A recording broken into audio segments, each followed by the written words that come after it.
अभी तक हम एक बात तो समझ ही चुके हैं कि लाइफ में ज़्यादा कुछ अपने कंट्रोल में होता नहीं है। हाँ, एक बात अपने कंट्रोल में होती है कि लाइफ में जो कुछ भी हो रहा है ना, उसकी तरफ हमारा रिएक्शन या रिस्पॉन्स कैसा है। और उस रिएक्शन और रिस्पॉन्स में सबसे बड़ा रोल है हमारे माइंड का। नमस्ते, चटोरी चेतना में आपका स्वागत है। और इस वीडियो में मैं यही बताने वाली हूँ कि अपने माइंड को कंट्रोल कैसे करना है। अगर माइंड को कंट्रोल कर लिया, समझो लाइफ सही ट्रैक पर चल पड़ी। तो सबसे पहली बात जो समझने की ज़रूरत है और जो हम अक्सर भूल जाते हैं, you can only win when your mind is stronger then your emotions. जब आपका दिमाग आपकी भावनाओं से ज़्यादा मजबूत है, ज़्यादा तंदुरुस्त है, तभी आप जीत पाओगे, नहीं तो हर सिचुएशन में खुद को हार दोगे। और ये चीज़ समझने की ज़रूरत है कि जो भावनाएं हैं, इमोशंस हैं, फीलिंग्स हैं, ये टेम्प्रेरी होती हैं। जैसे क्लाउड्स जा रहे होते हैं ना स्काई में, कभी होते हैं कभी नहीं, बस इनको वैसे ही लिया करो। जो भी आप फील कर रहे हो वो रियल है, फीलिंग है, समझ रही हूँ मैं, लेकिन उसको अपनी लाइफ में डिसीजंस लेने का बेसिस मत बनाओ। बेसिस यहाँ ही होना चाहिए। देखो, ये एक नॉर्मल इंस्टिंक्ट है, भगवान ने हमें ऐसा ही बनाया है। जब हमारे साथ कुछ बहुत अच्छा होता है, बहुत बुरा होता है, या बस ऐसे फीलिंग्स आती रहती हैं, वो जो टाइम है ना, जब जैसे ही कोई इंसिडेंट हुआ है, उसके बाद जो अच्छी या बुरी फीलिंग आ रही है, उसे पहले आ लेने दो और ठहर लेने दो। उसके बाद आपका दिमाग चलना शुरू होगा। आप खुद सोच के देख लो, जब कोई फॉर इंस्टेंस कोई डिसएग्रीमेंट होता है, घर के अंदर ही कोई झगड़ा होता है, तो सबसे पहले जो है ना फीलिंग्स आनी शुरू होती है ना, क्या मैंने गलती कर ली, यहाँ पे कोई समझता नहीं है, बहुत सी नेगेटिव वाली बातें आती हैं मन में। लेकिन जब वो ठहर जाती हैं बातें, तो उसके बाद कई बार हम अपने मन को कहते हैं कि यार ये नॉर्मल है, हर घर में होता है, डिसएग्रीमेंट्स हो जाते हैं। या फिर हम ये भी कहते हैं कई बार कि शायद मैंने भी वहाँ ज़्यादा कह दिया था, ऐसे भी आता है ना। तो क्या सोल्यूशन क्या है? उस वक्त कभी भी कोई भी बात मत करो, डिसीजन मत लो, कोई भी बड़ी सी अनाउंसमेंट मत कर दो, मैं तो यहाँ रहना ही नहीं चाहती या चाहता, मैंने तो गलती कर ली शादी करके। एग्जाम्पल दे रही हूँ, कुछ भी ऐसी चीज़। इवन अपनी वर्क प्लेस के अंदर भी फीलिंग्स और इमोशंस के अंडर आकर कोई बात मत कहो। पहले वो जो तूफान उठा है ना, उसे बैठ लेने दो, ठहर लेने दो, आपका दिमाग चलेगा, फिर डिसाइड करना है। वीडियो को आगे बढ़ाते हैं, लेकिन उससे पहले चटोरी चेतना को अगर आपने अभी तक सब्सक्राइब नहीं किया है, मुझे पता चल रहा है कुछ लोग हैं जो सब्सक्राइब नहीं करते हैं लेकिन वीडियोस देखकर जाते हैं, मुझे यूट्यूब के स्टैटिस्टिक्स बता देते हैं। तो सब्सक्राइब कर लो यार, फ्री में ही तो है।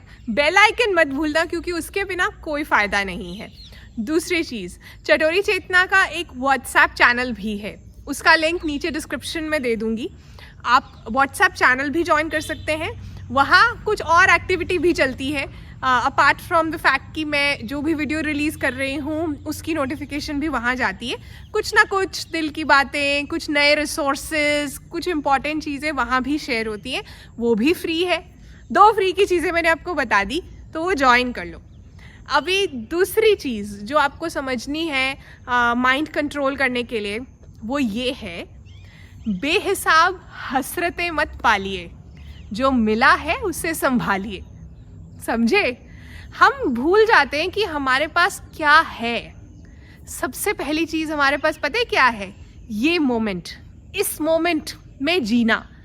जो पास्ट था वो निकल गया, ख़त्म, कुछ नहीं कर सकते हम उसके बारे में। जो आने वाला कल है वो भी पता नहीं कैसा आएगा। इस वक्त हाथ में क्या है? यही क्षण, ये पल, ये मोमेंट, इसको क्यों नहीं जी रहे हम इस मोमेंट में बैठे होते हैं और हम सोच रहे होते हैं उसने ऐसे कहा, ऐसा मेरे साथ हुआ, अगर काश मैं ऐसा कर लेता। माइंड और फीलिंग, मतलब दिमाग और भावनाओं के बीच में अगर फ़र्क जानना है, डिफरेंस समझना है ना, तो सिंपल सी एग्जांपल दूंगी, बात क्लियर हो जाएगी। माइंड जो है ना, वो आपको सुबह कहता है, जब आपका अलार्म बजता है ना, या आपको दिख जाता है खिड़की से कि थोड़ा सा जो है सूरज आ रहा है, तो माइंड आपको कहेगा उठो, वॉक पे चले जाओ, जर्नल लिख लो, एक्सरसाइज कर लो। और फीलिंग पता है क्या कहेगी? थोड़ी देर और सो जा, रात में लेट सोया है, अभी दिल नहीं कर रहा उठने का, सर में दर्द हो रहा है, चल क्या हो जाएगा आधा घंटा और सोने से। ये डिफरेंस है दोनों के बीच में। और ज़्यादातर हम फीलिंग को ज़्यादा इम्पोर्टेंस देते हैं और माइंड को कम देते हैं, जबकि होना उल्टा चाहिए। ठीक है, कभी कभार आपने फीलिंग की बात सुन ली, लेकिन रोज़ ही फीलिंग की बात सुनोगे तो फिर उसके बाद हाथ खाली रह जाएंगे। अब अगली बात, खुद को ना ऑब्जर्व करो। कैसे, इसका क्या मतलब है, पहले एग्जाम्पल दूंगी फिर आगे एक्सप्लेन करूंगी। अब जैसे कि फ़ोन पे बात कर रही हूँ मैं अपनी एक फ्रेंड से, और उसने मुझसे हालचाल पूछा और मैं बस शुरू हो गई कि मेरी लाइफ में क्या क्या प्रॉब्लम्स हैं, मेरे बच्चे की क्या प्रॉब्लम है, मेरे घर में क्या प्रॉब्लम है, मुझे क्या प्रॉब्लम है, मेरी हेल्थ प्रॉब्लम क्या है। और मैं बस यही शुरू हो गई हूँ और मैं चली जा रही हूँ, बोली जा रही हूँ पिछले 15 मिनट से। अगर मैं खुद को ऑब्जर्व करती हूँ ना, तो मुझे खुद को चुप कराना भी आएगा और मैं पूछूंगी तेरी लाइफ में क्या चल रहा है, सब बढ़िया है? क्योंकि वो भी इंसान है ना। हम ये भूल जाते हैं कि दूसरे इंसान के पास भी प्रॉब्लम्स होंगी ना कोई। तो सिर्फ लाइफ आपके बारे में ही नहीं है, आप कुछ नहीं हो इस पूरे बड़े से ब्रह्मांड में, इस यूनिवर्स के अंदर हम एक तिनके से भी तिनके जैसे भी नहीं है, क्योंकि अर्थ, ये जो पृथ्वी है, यही कुछ नहीं है। तो इसलिए अपनी चीज़ों को इतना इम्पोर्टेंट मत समझो। लेकिन कैसे आपको ये रियलाइजेशन आएगी, जब आप सच में खुद को ऑब्जर्व करोगे। सोच के देखो कि एक इनविजिबल पेरेंट, जैसे जब हम छोटे होते थे तो कैसे घर के अंदर दादी या नानी या कोई भी एक ग्रैंड पेरेंट या पेरेंट ऐसा होता है ना, जो कि हमें ठीक करता रहता है, बात बात पे करेक्ट करता रहता है। अब अगर वो पेरेंट हमारी लाइफ में नहीं भी है, हम बड़े हो गए हैं, तो हमें खुद ही अपना पेरेंट भी बनना है और खुद को करेक्ट करना है। खुद को सिर्फ ऐसी बातों में नहीं, थॉट्स में भी।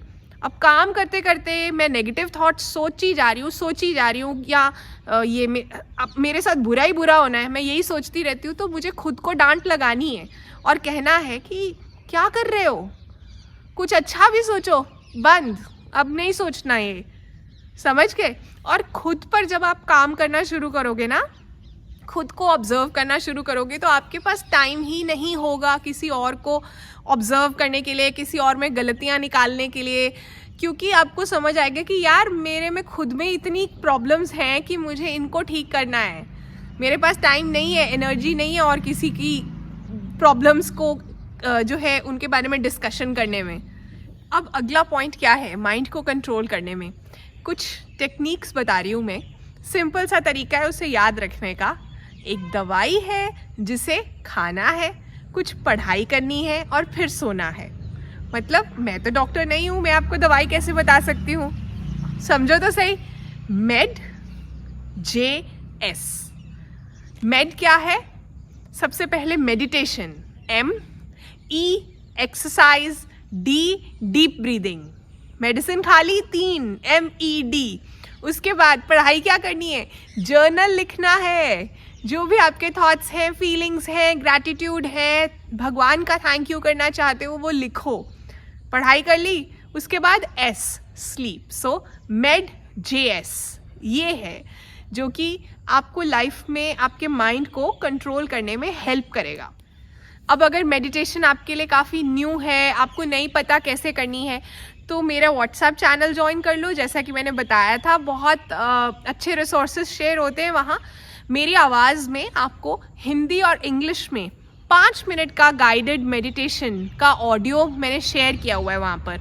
आप वो लगा लो सुबह शाम जब भी करना चाहते हो मेडिटेशन, और वो आपको गाइड करेगा। आपके थोड़े थॉट्स को भी थोड़ा सा गाइडेंस मिल जाएगा, एटलीस्ट शुरू में हेल्प मिल जाती है। अगर ऐसी चीज़ों की जो है आप गाइडेंस ले लो ना, आदत पड़ जाएगी तो फिर आपको ज़रूरत नहीं पड़ेगी। तो आशा करती हूँ कि आपको ये वीडियो काम का लगा। अपने थॉट्स, अपने एक्सपीरियंसेस ज़रूर शेयर कीजिए।